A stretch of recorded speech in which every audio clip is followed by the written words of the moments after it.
ገነትና ሲኦል ከ1001 የመጨረሻው ክፍል። ራሳቸውን በጣም ስለታም በሆነ መሳሪያ የተቆረጡ ሰዎችን አየሁ። መላእክቱን እነዚህ ሰዎች እንዲህ አይነት አሰቃቂ ስቃይ የሚደርስባቸው ምን አድርገው ነው ብዬ ጠየቅኩት።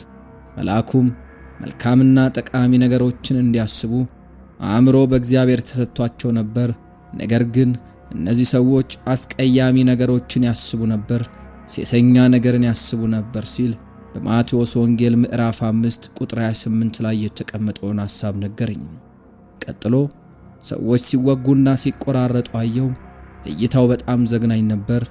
እነዚህ ሰዎችስ በምን መልኩ ነው የሚሰቃዩት? ምንስ አድርገው ነው ብዬ መልሼ ጠየቅኩት።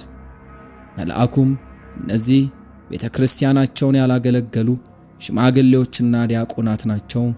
እውነት ለመናገር መስራትም ሆነ ማገልገል አይፈልጉም።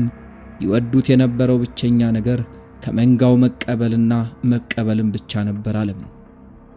ሽማግሌዎችን፣ ዲያቆናትንና ሌሎች አማኞችን በአጋንንት ሲሰቃዩ አየው። አጋንንቱ በመላሳቸው ውስጥ ቀዳዳ አድርገው እርስ በርሳቸው በገመድ ሲያያይዟቸው አየው። ከዚያም አጋንንቱ ሰዎችን በገመዱ ይጎትቷቸዋል። ደግሜ ጠየቅኩት፣ እነዚህ ሰዎች በምድር ምንድነው የሰሩት አልኩት። መልአኩም እነዚህ ሰዎች 3 አይነት ኃጢአቶችን ሰርተዋል። አንደኛው መጋቢዎቻቸውን ወቅሰዋል። ስለ መጋቢዎቻቸው አሉታዊ ንግግርን ተናግረዋል። መጋቢዎቻቸውንም ያሟቸውና ያሾፉባቸው ነበር። እንዲህ አይነቱን ሥራ የሰራችሁ ሁሉ ለምናችኋለሁ፣ ንስሐ ግቡ። መልአኩም ቀጠለም፣ ሁለተኛው ደግሞ በቃላቸው ቤተክርስቲያኑን አቃለሉ። ጽኖች አማኞች እንኳን በእነርሱ ተጠቅተው ቤተክርስቲያን መምጣት እስኪተውና አንዳንዶቹም ደግሞ ማመን እንኳን እስኪያቆሙ ድረስ ሌሎች ክርስቲያኖችን አወኩ። ታማኝ ክርስቲያኖች የእግዚአብሔርን ሥራ እንዳይሰሩ የሚቻላቸውን ሁሉ አደረጉ። እነዚህ አመፀኞች ብዙ ታማኞች እንዲሰናከሉ አደረጉ። በመጨረሻም ሰክረው የቤተሰብ አጋራቸውን የሚበድሉ የትዳር አጋሮችም አሉ። አጋንንት ወንዶችንና ሴቶችን በሆዳቸው በግዙፍ ሚስማሮች ሲወጓቸው ተመለከቱ። ምን አድርገው ነው ብዬ ተጠይቀው መልአኩ እነዚህ ሳይጋቡ አብረው ሲኖሩ የነበሩ ወንዶችና ሴቶች ናቸው። እነዚህ በማርገዛቸው ጊዜ ውርጃ ስለፈጸሙ ጥፋተኞች ናቸው፣ ፈጽሞም ንስሐ አልገቡም ሲል መለሰ። ሌሎች ሰዎችንም አየው።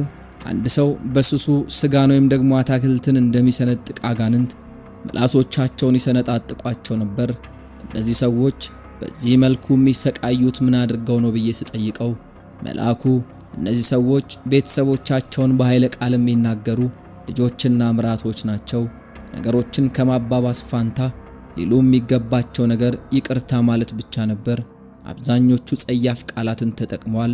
ቤተሰቦቻቸውን በክፉ ቃላት አሳዝኗል። አመፀኞች ነበሩ። ለዚህም ነው ምላሳቸው እየተሰነጣጠቀ ያለው ሲል መለሰልኝ። ወንድሞች ሁላችንም አንድ ቀን እንሞታለን። ነገር ግን ያ መቼ እንደሚሆን አናቅም። እባካችሁ የተዘጋጃችሁ ሁኑ።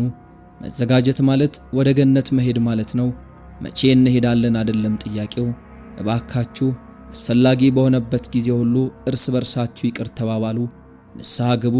እናም ማድረግ ካለባችሁ ሙሉ ቀኑን አድርጉት። የተወደዳችሁ ወንድሞቼ እኔ እንደዚህ አይነት ምስክሮችን ቸልል ነበር። እንደዚህ አይነት ነገሮችን ቸል የሚል ግዴለሽ ፕሬዝቢቴሪያን መጋቢ ነበር። አሁን ግን ያየሁት ነገርን ለእናንተ መመስከር ይኖርብኛል።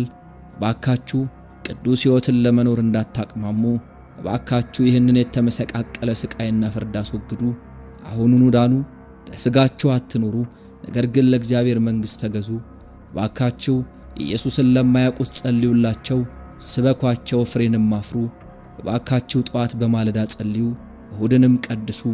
እባካችሁ በአግባቡ አስራታችሁን ለጌታ አቅርቡ። ሽልማታችሁ በሰማይ እንጂ በምድር አይከማችም። በሁሉን ቻዩ በኢየሱስ ስም ጸልያለሁ፣ እባርካችሁማለሁ። የጌታችንና የመድኃኒታችን የኢየሱስ ክርስቶስ ቅዱስ ወንጌል በዮሐንስ ምዕራፍ 17 ቁጥር 5-7 ላይ እንዲህ የሚል ቃል አለ። ቶማስም ጌታ ሆይ ወደምትሄድበት አናቅም፣ እንዴትስ መንገዱን እናውቃለን አለው። ኢየሱስም እኔ መንገድና እውነትም ሕይወትም ነኝ፣ ከኔ በቀር ወደ አብ የመጣ የለም። እኔንስ ብታውቁኝ አባቴን ደግሞ ባወቃችሁ ነበር። ከአሁን ጀምራችሁ ታውቁታላችሁ፣ አይታችሁትም አላሉ። እውነተኛ የወይን ግንድ እኔ ነኝ፣ ገበሬውም አባቴ ነው። ፍሬ የማያፈራውን በእኔ ያለውን ቅርንጫፍ ሁሉ ያስወግደዋል፣ ፍሬ የሚያፈራውን ሁሉ አብዝቶ እንዲያፈራ ይጠራዋል። እናንተም ስለነገርኳችሁ ቃል አሁን ንጹሐን ናችሁ። በእኔ ኑሩ፣ እኔም በእናንተ እኖራለሁ። ቅርንጫፍ በወይን ግንድ ባይኖር ከራሱ ፍሬ ሊያፈራ እንዳይቻለው እንዲሁ እናንተም ደግሞ በእኔ ባትኖሩ አትችሉም። እኔ የወይን ግንድ ነኝ፣ እናንተም ቅርንጫፎቹ ናችሁ። ያለ እኔ ምንም ልታደርጉ አትችሉምና በእኔ የሚኖር እኔም በእርሱ እርሱም ብዙ ፍሬ ያፈራል። በእኔ የማይኖር ቢኖር እንደ ቅርንጫፍ ወደ ውጭ ይጣላል፣ ይደርቃልም። እነርሱን ሰብስበው ወደ እሳት ይጥሏቸዋል፣ ያቃጥሏችሁማል። በእኔ ብትኖሩ ቃሎቼም በእናንተ ቢኖር የምትወዱትን ሁሉ ለምኑ ይሆንላችኋል። ብዙ ፍሬ ብታፈሩና ደቀ መዛሙርቴም ብትሆኑ በዚህ አባቴ ይከበራል። አብ እንደወደደኝ እኔም ደግሞ ወደድኳችሁ። በፍቅሬ ኑሩ። እኔ የአባቴን ትእዛዝ እንደጠበቅኩ በፍቅሩም እንደምኖር ትእዛዜን ብትጠብቁ በፍቅሬ ትኖራላችሁ የሚለው ቃል ደግሞ በዮሐንስ ወንጌል በምዕራፍ 15 ከቁጥር 1 እስከ 10 ሰፍሮ ይገኛል። በጠበበው ደጅ ግቡ፣ ወደ ጥፋት የሚወስደው ደጅ ሰፊ መንገዱም ትልቅ ነውና ወደ እርሱም የሚገቡ ብዙዎች ናቸው። ወደ ሕይወት የሚወስደው ደጅ የጠበበ መንገዱም የቀጠነ ነውና የሚያገኙትም ጥቂቶች ናቸው። የበግ ለምድ ለብሰው ከሚመጡባችሁ በውስጣቸው ግን ነጣቂዎች ተኩላዎች ከሆኑ ከሐሰተኛ ነቢያት ተጠንቀቁ። ከፍሬያቸው ታውቋቸዋላችሁ። ከእሾህ ወይን ከኩርንችትስ በለስ ይለቀማልን? እንግዲህ መልካም ዛፍ ሁሉ መልካም ፍሬ ያደርጋል፣ ክፉ ዛፍም ክፉ ፍሬን ያደርጋል። መልካም ዛፍ ክፉ ፍሬ ማፍራት ወይም ክፉ ዛፍ መልካም ፍሬ ማፍራት አይቻለውም። መልካም ፍሬ የማያደርግ ዛፍ ሁሉ ይቆረጣል፣ ወደ እሳትም ይጣላል። ስለዚህ ከፍሬያቸው ታውቋቸዋላችሁ። በሰማያት ያለውን የአባቴን ፍቃድ የሚያደርግ እንጂ ጌታ ሆይ የሚለኝን ሁሉ በመንግሥተ ሰማያት የሚገባ አይደለም። በዚያች ቀን ብዙዎች ጌታ ሆይ በስምህ ትንቢት አልተናገርንምን? በስምህስ አጋንንትን አላወጣንምን? በስምህስ ብዙ ታምራትን አላደረግንምን? ይሉኛል። የዚያን ጊዜም ከቶ አላውቃችሁም፣ እናንተ አመፀኞች ከኔ ራቁ ብዬ መሰክርባችኋለሁ።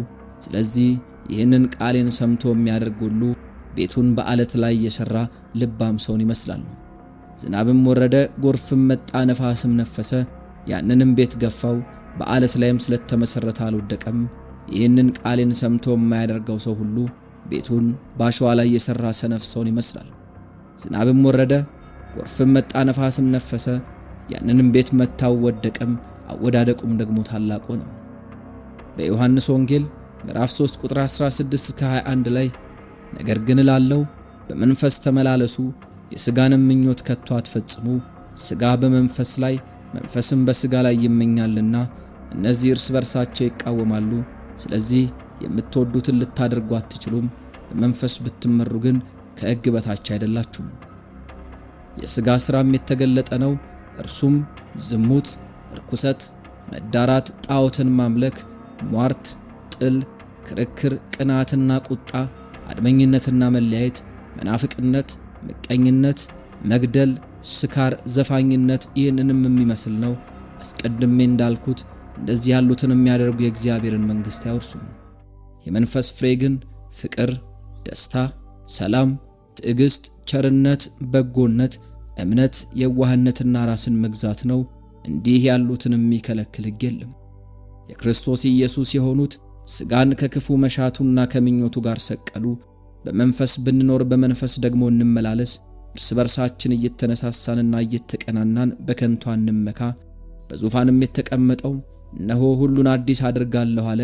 ለእኔም እነዚህ ቃላቶች የታመኑና እውነተኛ ናቸው፣ ጻፍም አለኝ። ድል የሚነሳ ይህንን ይወርሳል፣ አምላክም ሆኖአለው፣ እርሱም ልጄ ይሆነኛል። ዳሩ ግን የሚፈሩና የማያምኑ የርኩሳንም የነፍሰ ገዳዮችም የሴሰኞችም የአስማተኞችም ጣዖትን የሚያመልኩ የሐሰተኛዎችን ሁሉ ዕድላቸው በዲንና በእሳት በሚቃጠል ባህር ነው። ይኸውም ደግሞ ሁለተኛው ሞት ነው የሚለውን ቃል በዮሐንስ ራእይ በምዕራፍ 21 ቁጥር 5 እስከ 8 ላይ እናገኘዋለን። ምዕራፍ 7 ቁጥር 10 ላይ ደግሞ በታላቅ ድምፅ እየጮሁ በዙፋኑ ላይ ለተቀመጠው ለአምላካችን ለበጉ ማዳን ነው አለ። መላእክቱም ሁሉ በዙፋኑ በሽማግሌዎቹ በአራቱም እንስሶች ዙሪያ ቆመው ነበር።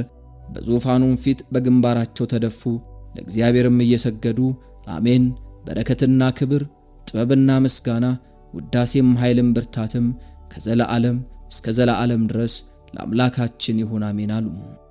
ገነትና ሲኦል ከ1001 የተሰኘው የፓስተር ሬቨረንድ ፓርክ ዩንግዩ አስገራሚ ምስክርነቶችም በ4 ክፍሎች ያቀረብንበት መሰናዶ በዚሁ ይጠናቀቃል።